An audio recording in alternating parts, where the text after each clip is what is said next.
El presidente Guillermo Lasso hizo una evaluación de las acciones emprendidas por su gobierno, revisó las tareas pendientes e hizo referencia al clima político tras su decisión de disolver la Asamblea Nacional. Todo esto en el discurso que emitió en el marco de su informe a la Nación.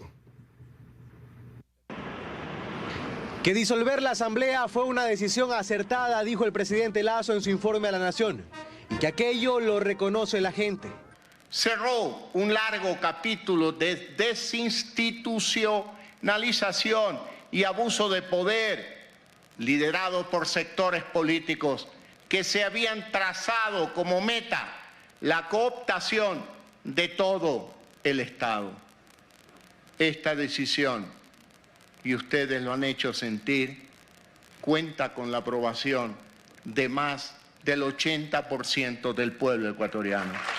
De cara a los próximos comicios, dijo, la responsabilidad de mejores días para el país está en manos de los electores. A través del voto, ustedes tendrán la oportunidad de dirimir este conflicto que nos llevó a la disolución de la Asamblea Nacional. Son ustedes los que tienen el poder. E hizo un repaso por lo que considera son los principales logros de su gobierno. Dijo que en 2023 Ecuador crecerá en un 3% según cifras del Fondo Monetario Internacional, que la deuda pública se ha reducido en un 55% y que durante su gestión se ha creado cerca de 500.000 de empleos. Habló de las acciones ejecutadas en materia social, educativa, sobre las facilidades de la banca pública y sobre salud. Aquí reconoció que hay pendientes. Yo sé que todavía hay algunos fastidios en materia de provisión de medicinas, pero estamos trabajando. Hemos mejorado ya, pero falta aún más, porque le he dicho a mis ministros que los ciudadanos tienen razón. Dejó en un capítulo aparte la seguridad, enlistando las compras de equipos y armas que dijo se siguen gestionando. Antes de terminar, agradeció a los integrantes de su gabinete por su trabajo e hizo un particular reconocimiento a su vicepresidente. Por su inquebrantable respaldo a lo largo de estos últimos meses de amenazas y presiones. Nadie se atrevió jamás a cuestionar tu lealtad, querido Alfredo, y el Ecuador entero así lo valorará para siempre. Y al término insistió que haber dado paso a la muerte cruzada es una muestra de que no se aferra al poder. Yo no hablo sin antes poner en práctica aquello que predico. Mis más recientes decisiones han demostrado que estoy verdaderamente dispuesto a desprenderme del poder, más aún si se trata de proteger la democracia en el Ecuador. Aseguró que es momento de un acuerdo nacional al que convocó a actores políticos y sociales. Y después del informe a la Nación del presidente Lasso, ministros y exasambleístas se refirieron a las próximas elecciones. Irán con candidatos propios y no descartan que el presidente opte por la reelección, que eso se podría conocer en 48 horas, dijeron. Aunque se esperaba que el presidente Guillermo Lasso anuncie durante su informe a la Nación sus intenciones de candidatizarse o no en los comicios extraordinarios del 20 de agosto, eso no ocurrió. Lo que sí anunció fueron varias metas en educación, salud, minería, seguridad y otras ramas que no se concretarán en menos de 6 meses. De allí que ministros y exasambleístas no descartan que busque de nuevo el apoyo de los ecuatorianos para terminar el trabajo que falta por hacer, dijeron. Que he hablado personalmente con él, le he dicho que para nosotros, para la militancia de Creo, para toda la gente del Ecuador, la prioridad es él porque tenemos que concluir el gobierno y así será. ¿Es decir, va a la reelección el presidente? Bueno, eso es lo que nosotros aspiramos. El presidente está dirimiendo aquello, él conoce que la temporalidad hasta el 31 de mayo es corta, por lo tanto, no más allá de las próximas 48 horas el presidente tomará una decisión. Pero yo le puedo asegurar algo. Primero, que él para nosotros es nuestra prioridad. Sin perjuicio de ello, en función de su decisión, nosotros tendremos un binomio presidencial. Bernal fue elegido también como el nuevo presidente del movimiento Creo. Por eso dijo que está resuelto que participarán en las próximas elecciones con candidatos propios. Las 35 jurisdicciones legislativas formarán parte de nuestra propuesta y están ya listas en este momento el 95% de aquellas. Están definiendo los mejores perfiles para ir a la Asamblea Nacional a representar al partido de gobierno. En materia de seguridad, Seguridad, el secretario Wagner Bravo señaló que se está trabajando a buen ritmo. Anunció además que en los próximos días el presidente firmará ya el reglamento que regula la ley de uso legítimo de la fuerza. Aunque eso estaba previsto lo haga este martes, y a último momento se suspendió. Ahí están los procedimientos que tienen que ser observados por Fuerzas Armadas y por policía para aplicar la fuerza ante la delincuencia. Pero fundamentalmente es para que la ciudadanía conozca cuáles son las actuaciones de Fuerzas Armadas y no se piense que Fuerzas Armadas o policía va a comenzar a disparar a los ecuatorianos. Los funcionarios además señalaron que han hecho un análisis interno para reducir sus puntos débiles. Y el presidente viaja nuevamente a Estados Unidos para someterse a una intervención médica. En esta ocasión no se ha hecho público cuál es el procedimiento. El mandatario notificó la ausencia a la Corte Constitucional. En su segundo año como presidente, Guillermo Lasso no regresará al Palacio de Gobierno tras finalizar su informe a la nación. En esta ocasión, el destino del presidente de la República será el aeropuerto de Quito, rumbo a Estados Unidos. Según informó la Secretaría de Comunicación al publicar una carta dirigida al presidente de la Corte Constitucional, su ausencia de 4 días, es decir, del 24 al 28 de mayo, se deberá a una intervención médica. Se trata de un nuevo viaje por cuestiones médicas. El 13 de septiembre de 2022, Guillermo Lasso viajó a Houston para realizarse exámenes médicos. Y también una breve operación para retirar los puntos de mi párpado y así recuperar normalidad. Para el manejo interdisciplinario de un melanoma, viajó del 16 al 21 de agosto a Houston. Entonces informó que el 29 de julio se sometió a una operación de la lesión en su párpado derecho. Expliqué claramente de qué se trataba, una operación para extirpar un carcinoma de mi párpado derecho. En la biopsia se determina un melanoma, que es una suerte de cáncer de piel, pero no es un tema que comprometa mi salud, que esté en peligro mi salud. Del 20 al 30 de junio del 2021, el primer mandatario viajó a Miami, donde se sometió a una cirugía en la zona lumbar y posteriormente recibió terapia para la movilidad de sus piernas. Según la información registrada por la Presidencia de la República, el primer mandatario tuvo 6 viajes internacionales en el año 2021, de estos 1 por motivos médicos. En 2022 se cuentan 11 viajes y en lo que va del 2023 serían 5 los viajes internacionales. Se desconoce información pública sobre la razón de este nuevo viaje por salud. La reconstrucción de la red vial y prepararse para la llegada del fenómeno de El Niño son las prioridades para el nuevo ministro de Transporte y Obras Públicas, César Rón. El ex militante del Partido Social Cristiano reemplaza a Darío Herrera en esta cartera de Estado.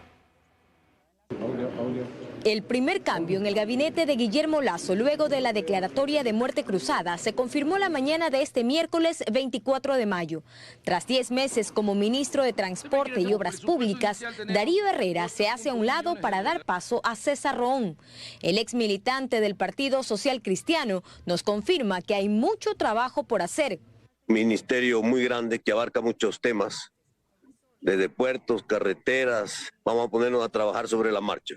Pero que sin duda alguna ya tiene una lista de prioridades, entre ellas, prepararse ante la posible llegada del fenómeno de El Niño. Después de semejante invierno tenemos que reparar la red vial, así es que vamos a tener un veranillo muy corto y luego viene ya el fenómeno del Niño, a fin de año.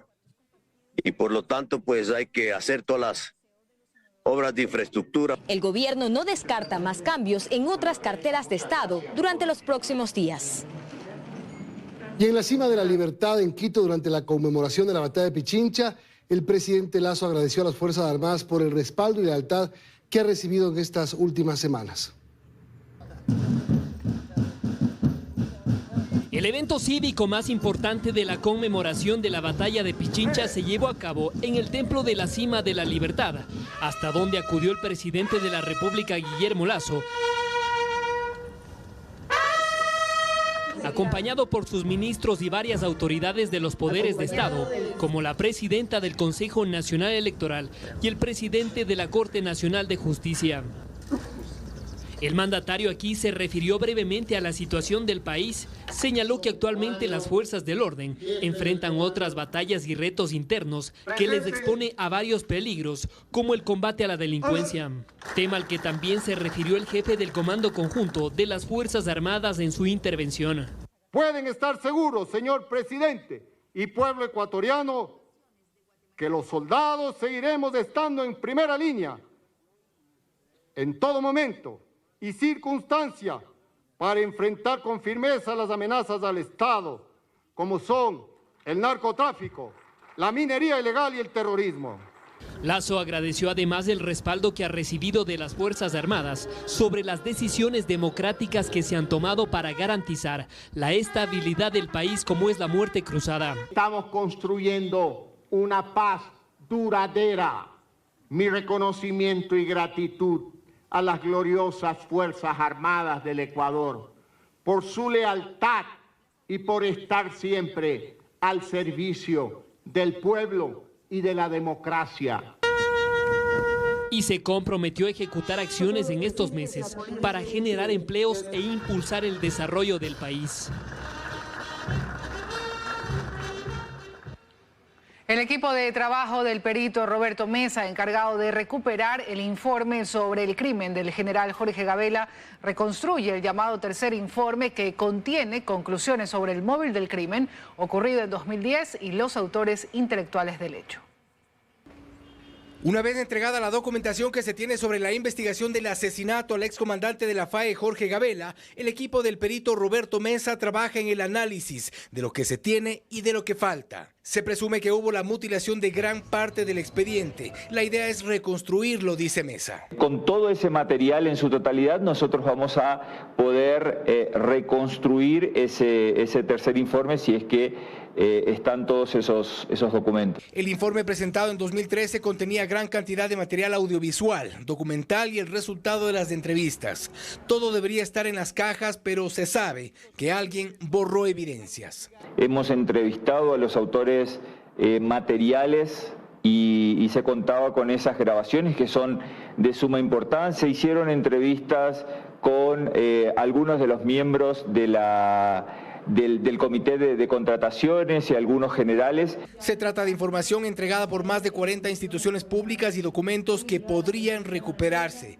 No será posible, eso sí, rehacer entrevistas o tomar nuevos testimonios. Se tuvo documentación, evidencias, audios, cartas, correos que tienen que ver en el tema del caso Gabela. Lamentablemente, en aquel entonces la Asamblea Nacional respondió que no tenían en su potestad ningún documento. El objetivo de la reconstrucción del tercer informe es establecer básicamente conclusiones. Allí se espera datos y, lo que es más, nombres. Entregamos el móvil del crimen y cuáles eran los autores materiales y cuáles eran las pruebas que justamente lo vinculaban a ese caso. Son 4 miembros del equipo pericial que trabajan en la investigación y aspiran a entregar el material incluso antes del plazo extendido por la Corte Constitucional. Hacemos una pausa, amigos. Enseguida les damos detalles del camino hacia las elecciones express del 20 de agosto. Además, siguen apareciendo nombres de precandidatos para este proceso electoral. Les contamos quiénes son al volver. Seguimos con las noticias. El presupuesto de casi $80 millones para las elecciones fue aprobado en medio de cuestionamientos a los rubros que se destinarán para un proceso que es más corto y en el que se elegirán menos autoridades. Las elecciones presidenciales y legislativas anticipadas 2023 le costarán al país $79.940.920.22, rubro que fue aprobado por el Pleno del Consejo Nacional Electoral la noche del martes. Según lo publicado por el organismo, los montos para las Fuerzas Armadas, el fortalecimiento tecnológico, el pago a los miembros de las juntas receptoras del voto están entre los más altos, así como el destinado al de campañas de información, hecho que fue cuestionado por la consejera Elena Nájera, quien dice que se pudo encontrar un ahorro. Más de $600.000 para viáticos, incluyendo las Islas Galápagos, con comitivas que sobrepasan la decena de servidores electorales por cada consejería. Esto le resta legitimidad al proceso electoral que se avecina. Sugiero además que la entrega de credenciales debe realizarse en las instalaciones de las delegaciones provinciales electorales por parte de la Junta Provincial Electoral, para ahorrar recursos y empoderar verdaderamente la función electoral. A este valor ya aprobado hay que sumarle, además, el monto que destinará el CNE a la promoción electoral y que se entrega a las organizaciones políticas para la campaña de sus candidatos. El Pleno del organismo electoral aprobó que este rubro sea de $8.706.647. ¿Cómo y cuándo se dividirá? Lo explicó Esteban Ron, experto en el tema. Con las candidaturas en firme, yo divido ese gran fondo. ¿sí? Y ahí vamos a ver cuánto le toca a cada una de estas candidaturas. Por lo pronto hay una proyección de casi $8 millones, pero para todas las dignidades. Aparte de eso, hay el financiamiento también privado, el financiamiento propio de las organizaciones políticas. En el presupuesto, el Consejo Electoral contempla un valor que supera los $2 millones para el voto en el exterior, ya que esta vez será completamente telemático, y los debates que costarán $336.000. El 20 de agosto los ecuatorianos acudirán a las urnas para las elecciones presidenciales y legislativas. El Consejo Nacional Electoral confirmó en horas de la noche el calendario con los hitos más importantes. Daniela Valencia nos acompaña esta noche en el estudio para contarnos. Daniela. Muchas gracias, saludos a todos. El Consejo Nacional Electoral ha ajustado un proceso electoral que normalmente toma 12 meses a 90 días para cumplir con lo estipulado en la ley. De acuerdo al calendario para estas elecciones extraordinarias, la próxima semana, del 28 de mayo al 10 de junio, se desarrollará la inscripción y notificación de candidaturas. Pero no será hasta el 6 de agosto cuando conozcamos el listado oficial. La campaña electoral se desarrollará por 9 días, del 8 al 17 de agosto, mientras que el debate presidencial será el 13 de agosto. Todo esto llevará a que los ecuatorianos se pronuncien en las urnas el domingo 20 de agosto. Un mes después, el 23 de septiembre, se proclamarán los resultados. Ahora bien, en caso de ser necesaria una segunda vuelta electoral, el 1 de octubre está planificado el segundo debate presidencial. El sufragio será el 15 de octubre. 11 días después, es decir, el 26 de octubre, se notificarán los resultados para finalmente el 30 de noviembre entregar las credenciales a las nuevas autoridades. Las fechas están dadas, los plazos ya están corriendo y las organizaciones políticas también. Seguimos con más información. Gracias, Daniela. Y la Confederación de Nacionalidades Indígenas, la CONAIE, niega que existan acercamientos con organizaciones políticas para la presentación de candidatos, mientras que el Partido Socialista se suma a la lista de movimientos que anuncian precandidaturas. Elsa Guerra, abogada de 35 años y excandidata a la prefectura de Pichincha, será la carta del Partido Socialista Ecuatoriano a la presidencia de la República. Ella es la primera mujer que confirma su precandidatura a la presidencia. Definitivamente, creo que hace mucho tiempo atrás las mujeres deberíamos haber llegado a espacios de decisión. Obviamente no nos cerramos a la posibilidad de ir generando espacios de alianza, porque lo que necesitamos ahora es construir un gran frente. Mientras que desde la Revolución Ciudadana suena cada vez con más fuerza el nombre de Luisa González, ex legisladora de UNES, como posible precandidata a la presidencia de la República, en binomio con el ex candidato del correísmo Andrés Arauz. Ambos nombres podrían confirmarse este jueves. La presidenta de este movimiento político, Marcela Aguiñaga, aseguró que existen diálogos con la CONAIE, aunque no formales. Hay conversaciones informales, esto no quiere decir que nosotros vayamos en lista compartida. Ahí está Leonidas Issa, Leonidas entendería, no sé cuáles son sus expectativas, pero entendería que tiene algún posicionamiento importante para hacer. Yo particularmente no, sé que hay algunos compañeros que han conversado con él, yo como presidenta no, por eso digo que hay diálogos informales y no oficiales. Sin embargo, la CONAIE, a través de un comunicado, niega que se hayan mantenido acercamientos con movimientos o partidos políticos y aclaran que ningún asambleísta que haya actuado contra la CONAIE deberá ser partícipe en estas elecciones anticipadas. Si se anuncian nombres, aseguran, lo harán con presencia de sus organizaciones en un evento público. Lo propio hará el Movimiento Centro Democrático, que auspició el binomio correísta Arauz-Rabascal en 2021, en los próximos días. En corto, lamentablemente fallece la reina del rock and roll, Tina Turner. La recordamos con los mejores éxitos y además con mensajes muy sentidos de parte de sus colegas del medio.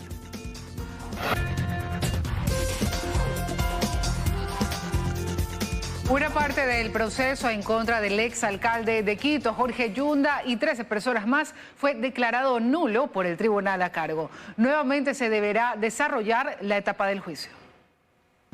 Un año y 7 meses después de que la audiencia de juicio en contra del exalcalde de Quito, Jorge Yunda, y 13 personas más fue suspendida para resolver un recurso en contra de uno de los miembros del tribunal, el juicio fue declarado nulo. En una resolución del 17 de mayo, los jueces provinciales José Jiménez, Lady Ávila y Dilsa Muñoz determinaron que al ser un nuevo tribunal, proseguir con la causa en el estado en que la dejaron los anteriores juzgadores implicaría violentar el debido proceso. Y en ese sentido, al existir nuevos jueces, es importante que la audiencia se reinicie. Principalmente lo que se busca proteger es la imparcialidad de los jueces y, en segundo lugar, que el derecho a la defensa de los procesados no se vea violentado. Es tedioso, ¿no? Es volver a hacer otra vez la audiencia, que fue bastante larga, es tedioso, pero bueno, finalmente aquí estamos hablando de que se está resolviendo sobre la libertad de las personas, entonces entendemos que es un esfuerzo que hay que hacerlo. La dilación de esta causa inició el 21 de octubre de 2021, cuando la defensa de Jorge Yunda recusó al juez Fabián Favara por no demostrar imparcialidad. Luego de aceptar esta recusación, la jueza Mónica Bravo se integró, pero corrió con la misma suerte. Y posteriormente ya se sorteó un nuevo juez de la última jueza recusada, y en este instante existen 3 jueces que pueden conocer la causa. Yo creo que pronto probablemente estaremos en audiencia. La nulidad declarada para el proceso es desde la convocatoria a juicio, es decir, desde el 29 de septiembre de 2021. Con ello, los 16 días no consecutivos en los que se escuchó a 25 peritos y 16 testigos, y donde Fiscalía expuso más de 100 pruebas documentales para sustentar su teoría de que por la adquisición de 100.000 pruebas de COVID-19 se habría dado un perjuicio de $2,2 millones, deberán repetirse. Hoy se reunió el Consejo de Seguridad de Guayaquil. Según precisó el alcalde Aquiles Álvarez, se acordaron acciones importantes como la entrega de información sensible por parte de la policía y la permanencia de los militares en las calles. Fue un encuentro a puerta cerrada. La mañana de este miércoles, en las instalaciones de la Corporación para la Seguridad Ciudadana, se llevó a cabo la primera reunión del Consejo de Seguridad de Guayaquil. A la cita, según detalló a su salida el alcalde Aquiles Álvarez, acudieron todas las autoridades que habían sido invitadas, tanto de la Policía Nacional y las Fuerzas Armadas, como de varias entidades gubernamentales y direcciones municipales. Vamos a tener consejos periódicos cada 15 días para darle seguimiento a las agendas que nos planteamos, a los objetivos que nos planteamos. Así que estamos articulados. Álvarez aseguró que allí se tomaron decisiones importantes. Hizo hincapié en una de las primeras acciones que se emprenderán: la entrega de información sensible por parte de la Policía Nacional, algo que forma parte del acuerdo interinstitucional firmado con el Ministerio del Interior este martes. Cruzar el Big Data, la información, para estar alineados entre Fiscalía, entre Ministerio del Interior, Corporación para la Seguridad Ciudadana de Guayaquil. El objetivo de controlar todo, de que no haya fuga de información, de que esté la acción focalizada donde realmente tiene que estar. El gobernador del Guayas, Francesco Tabaqui, por su parte aseguró que otra medida que se concretó durante este primer consejo tiene que ver con la decisión de mantener a los militares en las calles, aun cuando culmine el estado de excepción. Se puede, estamos bajo el decreto 730, va a salir la policía, las Fuerzas Armadas, se va a coordinar junto con el municipio de Guayaquil y empezar a entrar a todas las zonas de Guayaquil. Esto se replicará también en el resto de Guayas. El día de ayer entramos a Durán con 300 miembros de las Fuerzas Armadas y 280 miembros de la Policía Nacional. Y vamos a seguir entrando a todas las zonas más vulnerables. En la mesa participaron incluso representantes de la función judicial, como la fiscal provincial del Guayas, Yarina Villagómez, quien a nombre de la institución ratificó el compromiso con los ciudadanos. La investigación, a nosotros nos corresponde investigar, a nosotros nos corresponde dar resultados. Esto tras ser cuestionada por la actuación de algunos funcionarios que con sus decisiones ha favorecido al crimen organizado.